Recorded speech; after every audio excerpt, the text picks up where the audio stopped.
100 metara od obiteljskih kuća živi srndač koji noću laje kao pas i napada svakog psa u okolici. Kad smo saznali zašto to radi, prestali smo se čuditi i počeli se bojati. Bog, ovdje je Ivan Kovač i ovo je divlji svijet, a danas vas vodim na mjesto kakvo ne biste očekivali. Nikakva afrička savana, nikakva prašuma, nikakvo udaljeno planinsko područje. Danas smo na rubu jednog običnog hrvatskog gradića, na mjestu pored kojeg možda prolazite svaki dan na putu na posao, odakle noću čujete čudne zvukove i mislite da je to neki lutalica pas. Samo što to nije pas. A ono što se tamo događa, priča o kojoj se ne priča, ali koja se tiče tisuća ljudi diljem Hrvatske. I ta priča počinje jednim zvukom u tami. Zamislite ovo. 11 je na večer ljeto, topao zrak, otvoreni prozori. Živite na rubu manjeg grada. Iza ograde imate vrt, a iza njega njivu koja prelazi u živicu pa u šumu. Tišina, cvrčci. I odjednom se iz tame začuje kratak, oštar lavež. Jednom, 2 put. 3. put. Zvuči kao pas srednje veličine, možda ovčar, možda mješanac. Agresivan, glasan, ponavljajući zvuk koji se prenosi cijelom ulicom. Pogledate kroz prozor, ali ništa ne vidite. Osvijetlite vrt baterijskom svjetiljkom, ali tamo ništa nema. Zvuk se opet začuje, ovaj put bliže, a onda opet tišina. Ujutro razgovarate sa susjedom i on kaže da je i on to čuo, da to čuje već nekoliko tjedana.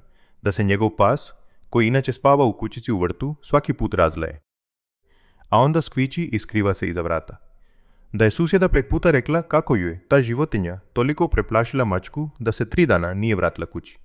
Netko predloži da je to lutalica pas, netko drugi da je lisca. Netko se smije i kaže da je to sigurno jazavac. A onda jedne večeri netko izvadi mobitel i snimi to.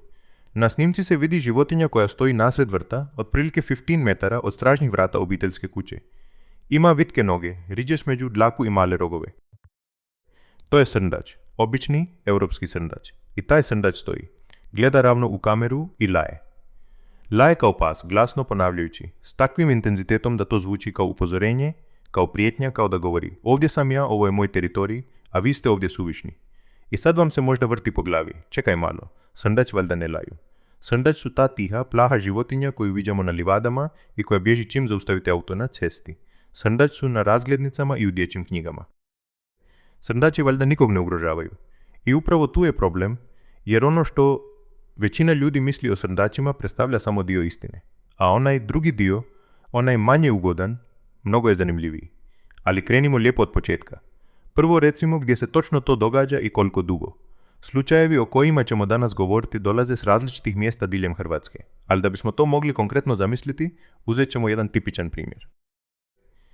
Naselje na rubu srednje velikog grada. Oko 15 stanovnika u okolici. Obiteljska naselja koja postupno prelaze u njive i pašnjake. Klasična slika hrvatskog predgrađa. Mjesto gdje živi puno obitelji s djecom, gdje se ljudi na večer šeću sa psima, gdje djeca voze bicikle po putovima među njivama.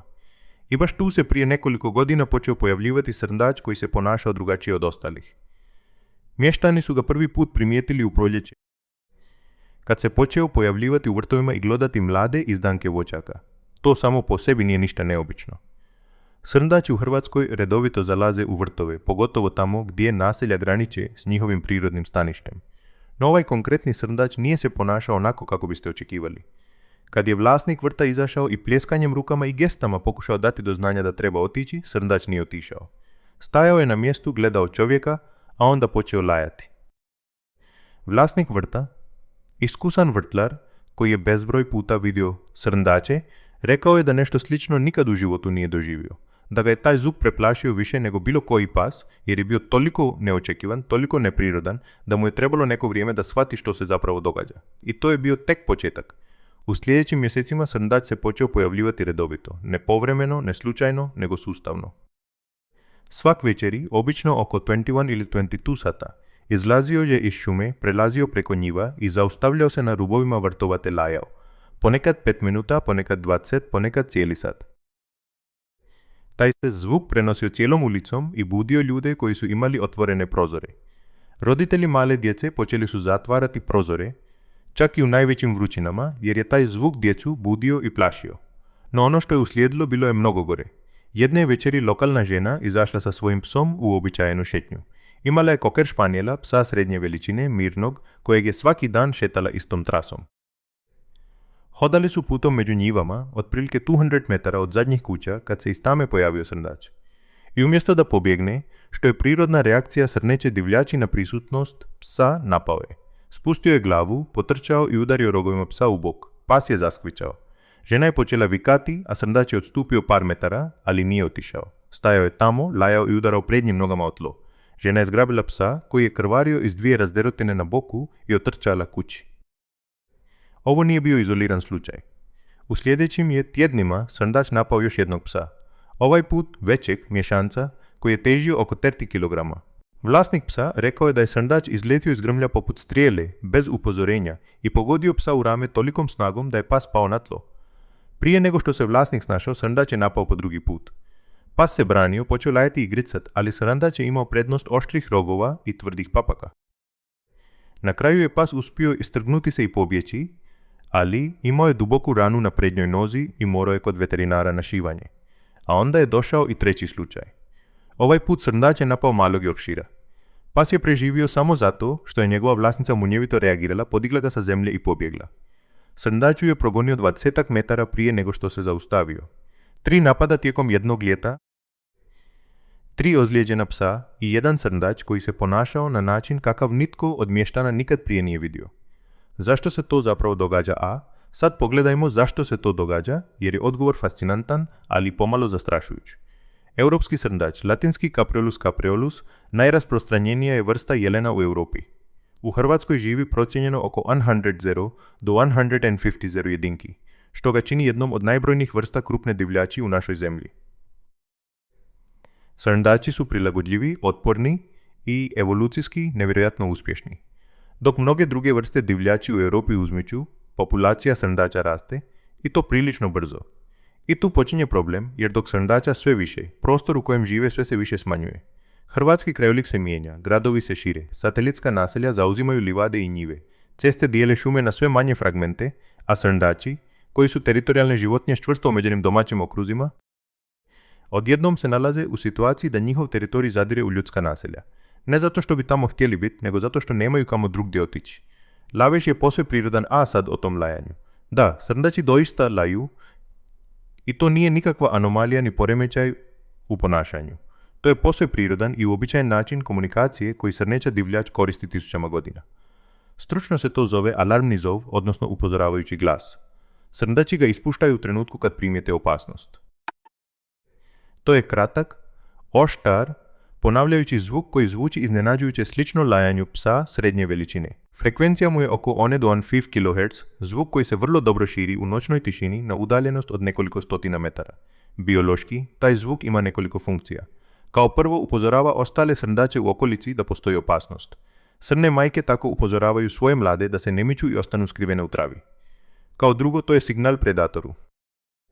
Zvuči paradoksalno, ali time što srndač laje na predatora, daje mu do znanja da ga je vidio, da zna gdje se nalazi i da nema smisla napadati jer je element iznenađenja izgubljen.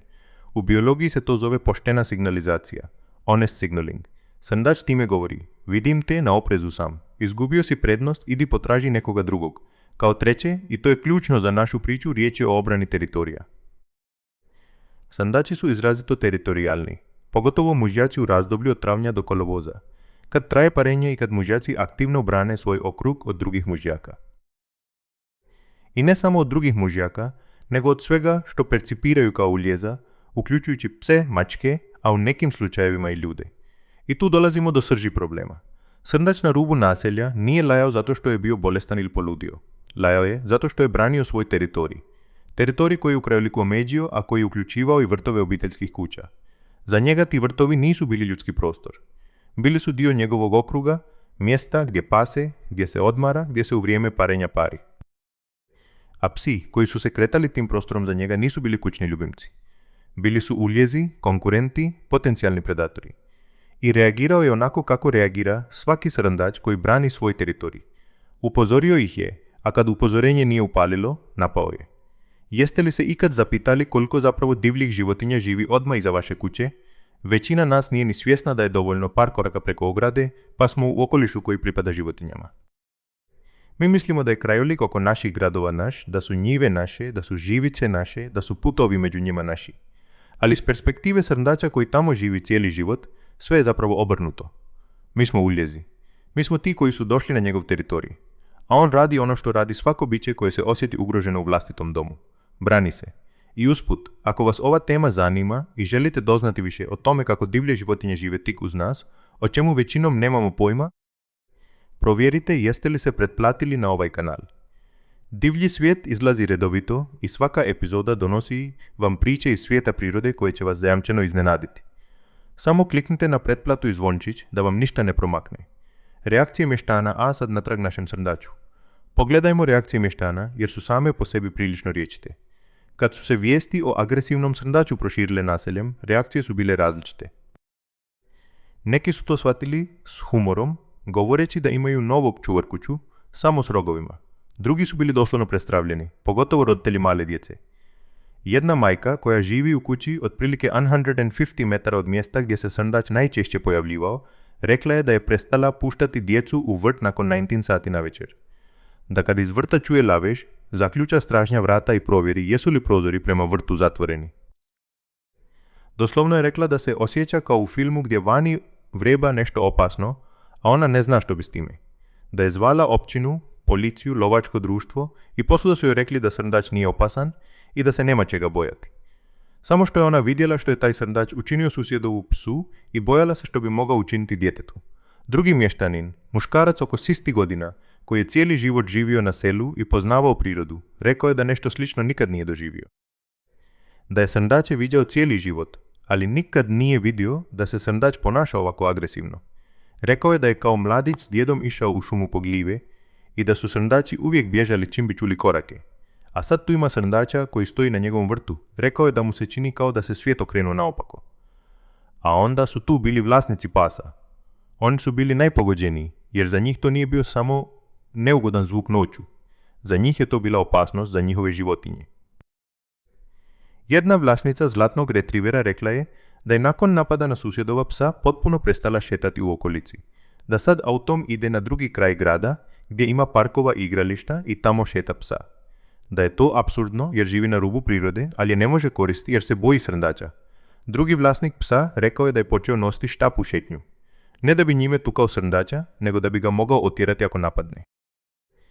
Rekao je da se osjeća glupo, da hoda hrvatskim selom sa štapom u ruci kao neki srednjovjekovni pastir, ali da mu ne preostaje ništa drugo.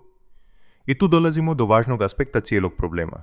Ljudi ne znaju što bi trebali raditi i to je razumljivo, jer situacija u kojoj vas napadne srndač nije nešto na što bi vas itko unaprijed pripremio. U hrvatskom društvu imamo relativno dobru svijest o tome kako se ponašati pri susretu s medvjedom, zahvaljujući medijski popraćenim slučajevima iz Gorskog kotara i Lajke. Znamo da ne smijemo bježati, da se trebamo polako udaljavati, da trebamo stvarati buku. Ali što raditi kad na vas laje srndač? Što raditi kad srndač napadne vašeg psa? Što raditi kad ga sretnete u vrtu? Na to nemamo odgovor jer nikad nismo ni pomislili da ćemo ga trebati. Što kažu stručnjaci?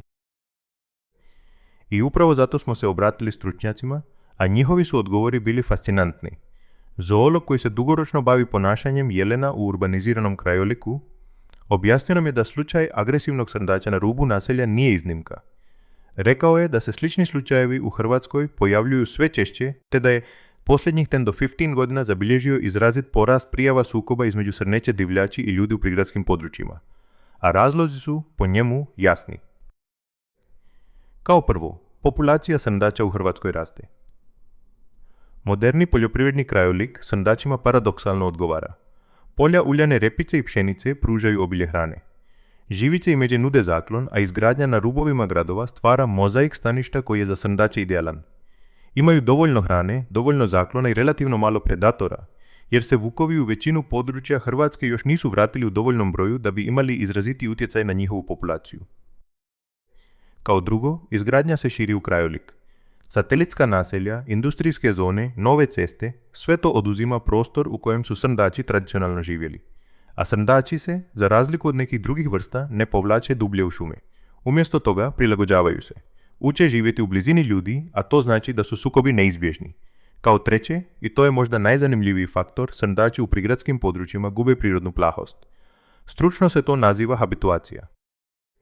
Životinja koja je opetovano izložena prisutnosti čovjeka bez negativnih posljedica postupno prestaje strahovati. A srndači u okolici gradova svakodnevno su izloženi ljudima.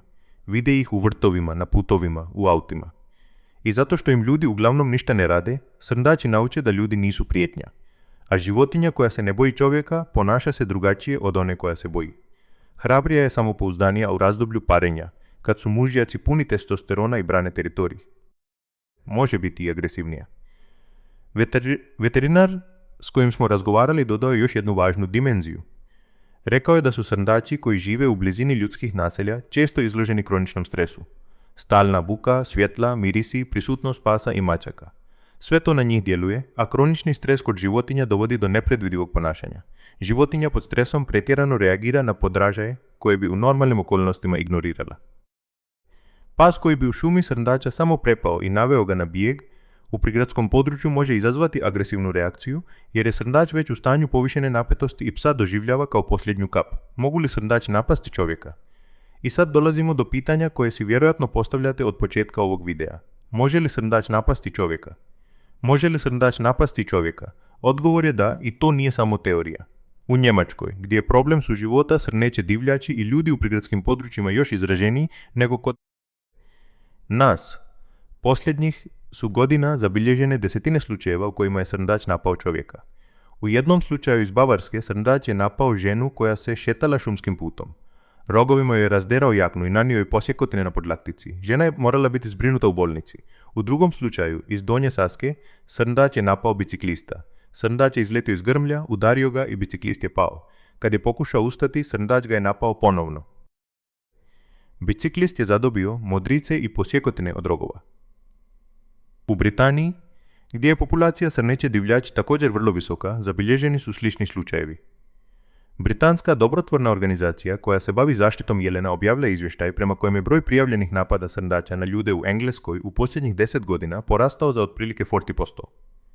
Većina napada odvija se u razdoblju od svibnja do kolovoza, dakle u vrijeme parenja, a većina žrtava su ili osobe koje šetaju pse ili vrtlari koji rade na svojim posjedima. U Hrvatskoj nemamo tako detaljnu statistiku, ali kod nas postoje zabilježeni slučajevi. U jednom slučaju iz okolice Zagreba, srndač je napao stariju ženu koja je na livadi brala ljekovito bilje. Srndač ju je udario glavom u nogu i oborio na tlo. Žena je pri padu slomila zapješće. U drugom slučaju iz okolice Slavonskog Broda, srndač je napao muškarca koji je radio u vrtu. Muškarac je srndača uplašio kosilicom, ali umjesto da pobjegne, srndač je napao. Muškarac je zadobio površinske rane od rogova na bedru. Sad je važno reći jednu stvar. Srndač nije predator. Ne ubija ljude, ne ubija pse. Napadi srndača na čovjeka izrazito su rijetki u odnosu na to koliko se često ljudi susreću sa srndačima. U Hrvatskoj živi otprilike 100 do 150 tisuća srndača i gotovo 4 milijuna ljudi koji dijele isti prostor. Susreti se odvijaju svakodnevno, u tisućama slučajeva i u velikoj većini njih srndač jednostavno pobjegne. No taj manji broj slučajeva u kojima ne bježi raste.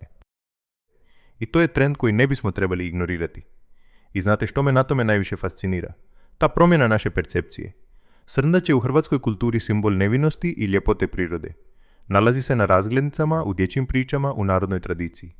Kažemo srneće oči kad želimo opisati nešto lijepo i nevino. I odjednom se taj simbol mijenja. Odjednom srndač nije samo ona lijepa životinja na livadi. To je životinja koja noću laje iza vaše ograde i koja može napasti vašeg psa. To je životinja koja ima rogove, tvrde papke i teži oko 30 kg, što je dovoljno da nanese ozbiljnu ozljedu. A mi ne znamo što bismo, jer nismo pripremljeni na ovakvu situaciju, jer smo uvijek mislili da su srndači dobri. Što učiniti kad naiđete na agresivnog srndača, ali prijeđimo na možda najvažniji dio ovog videa. Što raditi kad naiđete na agresivnog srndača? Jer pravila su drugačija od onoga što biste očekivali. Prije nego što kažemo što raditi, recimo najprije što nikako ne raditi. A najgore što možete napraviti jest pobjeći. Zvuči kontraintuitivno. Prirodna je reakcija na opasnost bijeg, ali kod srndača je to upravo ono što će situaciju pogoršati. Zašto? Zato što je srndač životinja koja reagira na pokret. U prirodi su mu glavni predatori vukovi, risovi i lisice, dakle životinje koje progone plijen. Srndač je evolucijski programiran da reagira na brz pokret u svojoj blizini, a bijeg pokreće instinkt progona. Srndač koji bi inače možda samo lajao i udarao nogama može potrčati za vama ako vidi da bježite. A srndač trči brzinom do 60 km/h. Njemu nećete pobjeći. Što onda raditi umjesto toga? kao prvo zaustavite se. Ako srndač laje na vas, ako stoji i gleda vas i pokazuje nezadovoljstvo, najbolja je reakcija zaustaviti se i mirno stajati na mjestu. Ne gledajte ga izravno u oči, jer izravan očni kontakt može biti percipiran kao izazov. Gledajte malo po strance, ali ga pratite perifernim vidom. Kao drugo, napravite se velikima. Podignajte ruke iznad glave. Otkopčajte jaknu ili raširite kišobran. Srndač procjenjuje veličinu protivnika, a ako izgledate veći nego što jeste, veća je vjerojatnost da će odustati. Isti princip vrijedi kod medvjeda i kod mnogih drugih životinja. Kao treće, govorite. Zvuku ljudskog glasa obično uznemiruju srndača. Nemojte vikat, ali govorite glasno i mirno. Neki stručni izvori preporučuju dubok, nizak glas, jer se u prirodi duboki zvukovi povezuju s većim, a time i opasnim životinjama. Kao četvrto, polako se udaljavajte. Ne okrećite se leđima i ne bježite. Polako, korak po korak, uzmičite prema najbližem zaklonu, kući, autu, ogradi, bilo čemu što će postaviti fizičku barijeru između vas i srndača. I kao peto, ako imate psa, držite ga uz sebe. Ne puštajte ga da laje na srndača ili trči prema njemu. Pas koji potrči prema srndaču riskira ozbiljnu ozljedu, a pas koji se otme može isprovocirati srndača na progon, koji onda ugrožava i vas. Zašto se agresivni srndač ne može jednostavno ostrijeliti sad recimo nešto o situaciji iz perspektive lovaca i zaštitara prirode, jer tu je stvar pomalo komplicirana. Europski srndač je lovna divljač. U Hrvatskoj se godišnje ostrijeli procijenjeno oko 30 do 40 tisuća grla srneće divljači, pa bi se moglo činiti da je rješenje jednostavno odstrijeliti tog agresivnog srndača, samo što nije tako jednostavno. Kao prvo, lov na srndače reguliran je zakonom o lovstvu i ne može se loviti bilo kada i bilo gdje. Postoje precizno određena razdoblja lova. Srndači.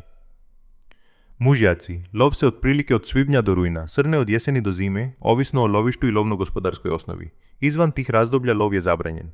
I ako srndač postane agresivan, recimo u veljači, ne možete ga legalno odstrijeliti, čak i kad biste to htjeli. Kao drugo, u naseljenom području i njegovoj neposrednoj blizini vrijede stroga sigurnosna pravila za korištenje vatrenog oružja. Ne možete loviti srndača u vrtu obiteljske kuće, jer biste ugrozili živote i zdravlje ljudi. Lovac treba siguran prostor, dovoljnu udaljenost od naselja i odgovarajuće uvjete. Kao treće, i to je možda najvažnija točka, odstrel jednog srndača ne rješava problem, jer problem nije jedan konkretan srndač, problem je sustavan. Posljedica je promjena krajolika, rasta populacije srndača i prilagodbe životinja na život u blizini ljudi. Ako odstrijelite jednog srndača, njegov teritorij zauzet će drugi, koji se može ponašati jednako. Neki stručnjaci predlažu druga rješenja, primjerice stvaranje zelenih koridora, koji bi srnećoj divljači omogućili kretanje krajolikom, bez potrebe prolaska izravno kroz ljudska naselja, ili postavljanje plašila i mirisnih ograda na rubovima naselja koji bi odvraćali srndače od ulaska u vrtove, ili prilagodbu vrtlarskih praksi kako bi vrtovi na rubovima naselja bili manje privlačni srnećoj divljači. Primjerice, ograničavanje sadnje biljaka koje srndači preferiraju, poput ruža, tulipana ili pa mladih voćaka. Tulipana. Ali iskreno rečeno, nijedno od ovih rješenja nije 100%, a to je stvarnost s kojom se moramo naučiti živjeti. Divlje životinje dio su našeg kraja, živjele su tu davno prije nas, a bit će tu i poslije nas. I kako se naši gradovi šire u krajolik, sukobi će se povećavati, a ne smanjivati. Znanost lavljenja srndača i znate što je na tome zapravo najzanimljivije. Mi smo kao društvo stoljećima potiskivali prirodu iz naše neposredne okolice. Iskrčili smo šume, isušili močvare, preorali livade. Stvorili smo sliku krajolika kao nečega što nam služi, što smo pokorili, što imamo pod kontrolom. A sad se priroda vraća ne kao ona lijepa, idilična priroda s turističkih prospekata, nego kao srndač koji laje iza vaše ograde u 3 ujutro. I to mi se čini kao prilično snažan simbol. Simbol toga da prirodu nemamo pod kontrolom onoliko koliko mislimo, da je granica između našeg svijeta i divljeg svijeta tanja nego što smo svjesni. I da su životinje koje smo navikli smatrati bezopasnima i simpatičnima i dalje divlje životinje sa svojim instinktima, svojom snagom i svojim pravom na postojanje. Ali zaronimo malo dublje u biologiju lajanja srndača, jer je to doista fascinantna tema o kojoj većina ljudi praktički ništa ne zna. Lavež srndača akustički je signal koji se sastoji od jednog ili nekoliko kratkih oštrih uzvika. Svaki uzvik traje otprilike 10 sekunde i ponavlja se u intervalima od 1 do 3 sekunde. Frekvencija zvuka kreće se između 800 i 1500 Hz, Raspon na koji je ljudski sluh vrlo osjetljiv. Zato je lavež srndača toliko upadljiv i toliko lako zamjenjiv s većim lavežom. Zanimljivo je da svi srndači ne laju jednako. Postoje individualne razlike u tonu, glasnoći i ritmu laveža, koje pojedinim srndačima omogućuju da se međusobno prepoznaju po glasu. Majka prepoznaje lavež svog mladunčeta, mužak prepoznaje lavež svog susjeda. Slično je kao kod ljudi, gdje svatko ima jedinstven glasovni profil. Srndači također ne laju samo na predatore i uljeze, laju i u drugim situacijama. Primjerice pri naglom uznemirenju, kad ih iznenadi neočekivan zvuk ili pokret, ili pri susretu s nepoznatim predmetom, poput parkiranog auta na mjestu gdje ga prije nije bilo, ili nove ograde oko vrta. Srndač je životinja navike, a svaka promjena u njegovom okolišu ga uznemiruje. A onda tu je još jedna vrsta laveža koja je posebno zanimljiva, a to je lavež tijekom parenja. U razdoblju parenja, koje kod srneće divljači traje otprilike od sredine srpnja do sredine kolovoza, mužjaci intenzivno čuvaju svoje teritorije i aktivno traže ženke. U tom razdoblju mužjaci laju puno više nego u ostalim dijelima godine. Njihov lavež služi kao akustično omeđivanje teritorija, kao upozorenje konkurentskim mužjacima i kao poziv ženkama. Glasniji je, agresivniji i češći. I upravo je to razdoblje kad dolazi do većine sukoba s ljudima i psima, jer je srndač u parenju pod ogromnim hormonalnim utjecajem. Razina testosterona. Razina testosterona u njegovoj krvi nekoliko je puta više nego u zimskim mjesecima, a testosteron, kao što znamo iz biologije općenito, povećava agresivnost, smanjuje plahost i potiskuje strah. Kad to sve zbrojimo, imamo životinju koja je teritorijalna, koja je pod hormonalnim utjecajem, koja je izgubila prirodnu plahost prema ljudima i koja je usto pod stresom zbog stalne prisutnosti ometajućih podražaja. To je recept za probleme. Kad iza laveža stoji bolest. Pogledajmo sad još jedan aspekt o kojem se manje govori, ali je jednako važan. Pitanje bolesti. Srndač koji se ponaša neuobičajeno agresivno može biti bolestan, a jedna od bolesti na koju moramo misliti jest bjesnoća. Bjesnoća je virusna bolest koja napada živčani sustav sisavaca i koja u uznapredovalom stadiju uzrokuje agresivno i nepredvidivo ponašanje. Hrvatska je doduše, zahvaljujući uspješnom programu cijepljenja lisica, već dugi niz godina praktički slobodna od bjesnoće. Ali virus se u Europi i dalje pojavljuje, pa se pojedinačni uvezeni slučajevi ne mogu potpuno isključiti. Osim bjesnoće, postoje i drugi čimbenici koji mogu izazvati neuobičajeno ponašanje. Parazitske infekcije mozga, primjerice toksoplazmoza ili neuroborelioza, mogu utjecati na ponašanje životinje i smanjiti njenu prirodnu plahost. Ozljeda, pogotovo ozljeda glave, može dovesti do dezorijentacije i agresivnosti, a u nekim slučajevima uzrok može biti jednostavno starost. Stari srndač koji gubi snagu i ne uspijeva se prehraniti na svom teritoriju može biti očajniji i agresivniji u obrani posljednjih izvora hrane. Zato stručnjaci preporučuju da, ako naiđete na srndača koji se ponaša izrazito neobičajeno, ne samo laje, nego primjerice teturao, ne pokazuje strah od izravnog kontakta s čovjekom, izrazito je mršav ili ima vidljive ozljede, kontaktirate lokalno lovačko društvo ili nadležnu veterinarsku inspekciju. Ti stručnjaci mogu procijeniti radi li se o životinji kojoj treba pomoć ili o životinji koja predstavlja stvaran rizik. Kako se priča završila, a sad se vratimo našoj priči i pogledajmo kako se sve to na kraju odvilo. Srndač na rubu naselja pojavljivao se cijelo ljeto. Lokalno lovačko društvo bilo je obaviješteno i lovci su situaciju pratili. Pokušali su otjerati srndača plašilima, ali bez veće koristi. Srndač se uvijek nakon nekoliko dana vratio. Naposljetku, s dolaskom zime i završetkom razdoblja parenja, srndač se smirio, lavež je postao rijeđi, napadi na pse su prestali. Srndač se povukao dublje u šumu. No mještani znaju da to nije kraj. Znaju da će se sljedećeg proljeća srndač vratit i možda neće biti sam jer broj srndača u okolici raste, a naselja se šire prema šumi. I problem koji su doživjeli ove godine, sljedeće će godine vjerojatno biti još izraženiji. I ovdje bih htio reći nešto od sebe, kao svoj osobni pogled na cijelu situaciju. Mislim da problem o kojem smo danas govorili nije problem srndača. Srndači rade ono što su oduvijek radili. Brane teritorij upozoravajući laju. U razdoblju parenja su agresivni. To je njihova priroda. Problem smo mi. Problem je u tome kako se širimo u krajolik, a da pritom ne razmišljamo o tome da taj krajolik dijelimo s nekim drugim. Problem je što gradimo kuće na rubu šume, a onda se čudimo kad nešto iz te šume izađe. Problem je što smo izgubili svijest o tome kako se ponašati u okolišu u kojem žive divlje životinje. Zato što smo navikli da je priroda nešto što gledamo na televiziji ili na izletu, a ne nešto što živi iza naše ograde. A na što me to vodi kao na drugi osobni zaključak? Mislim da moramo promijeniti način na koji razmišljamo o krajoliku oko naših naselja. Ne možemo ga doživljavati kao prazan prostor koji čeka da ga izgradimo. Moramo ga doživljavati kao živi ekosustav koji ima svoje stanovnike, svoje zakonitosti i svoje granice. I moramo naučiti u tom ekosustavu živjeti, a ne ga samo koristiti. To ne znači da se trebamo bojati izlaziti van. To ne znači da su srndači opasni. Znači da bismo trebali znati kako se ponašati kad naiđemo na srndača. Trebali bismo poznavati osnovna pravila sigurnog suživota i trebali bismo poštovati činjenicu da životinje koje žive oko nas imaju pravo na svoj prostor jednako kao i mi. Najvažnije za pamćenje za kraj, sažmimo ono najvažnije što biste trebali ponijeti iz današnjeg videa. Srndači doista laju. To nije pas, nije lisica, to je posve prirodan izraz komunikacije srneće divljači. Ako noću čujete lavež iza svoje kuće i ne možete identificirati izvor, velika je vjerojatnost da je riječ o srndaču. Srndači mogu biti agresivni. Pogotovo mužjaci u razdoblju parenja od sredine srpnja do sredine kolovoza. U to vrijeme dobro je biti oprezniji, pogotovo ako šećete psa u blizini šuma i njiva. Ako naiđete na agresivnog srndača, ne bježite. Zaustavite se, napravite se velikima, govorite mirno i polako se udaljavajte. Psa držite uz sebe na povodcu. Ako srndač napadne vašeg psa ili vas, kontaktirajte lokalno lovačko društvo.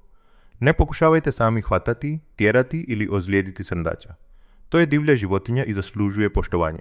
I na kraju, ako živite na rubu grada ili sela u blizini njiva i šuma, budite svjesni da živite u okolišu koji dijelite s divljom divljači. To nije razlog za paniku, nego razlog za poštovanje, oprez i razumijevanje. I još jedno pitanje na kraju o kojem vas želim ostaviti da razmislite. Gdje zapravo završava grad, a gdje počinje divljina? Imamo osjećaj da je ta granica jasna. Ograda, pločnik, ulična svjetiljka. Ali za srndača koji živi s druge strane te ograde, takva granica ne postoji. Za njega je svijet jedinstven prostor u kojem se kreće prema svojim instinktima i potrebama. A mi smo u tom prostoru samo još jedna životinja koja misli da joj taj prostor pripada. Samo što on misli isto. To je za danas sve. Nadam se da vas je današnja epizoda zainteresirala i da ste saznali nešto novo o životinji koju većina nas smatra posve bezopasnom. Ako vam se video svidio, dajte palac gore, podijelite ga s prijateljima koji imaju pse ili žive na rubu prirode i svakako se pretplatite na kanal Divlji svijet da vam nijedna epizoda ne promakne. Ja sam Ivan Kovač i vidimo se u sljedećem videu. Budite oprezni tamo vani i prije svega imajte poštovanja prema divljem svijetu koji je bliže nego što mislite. Doviđenja.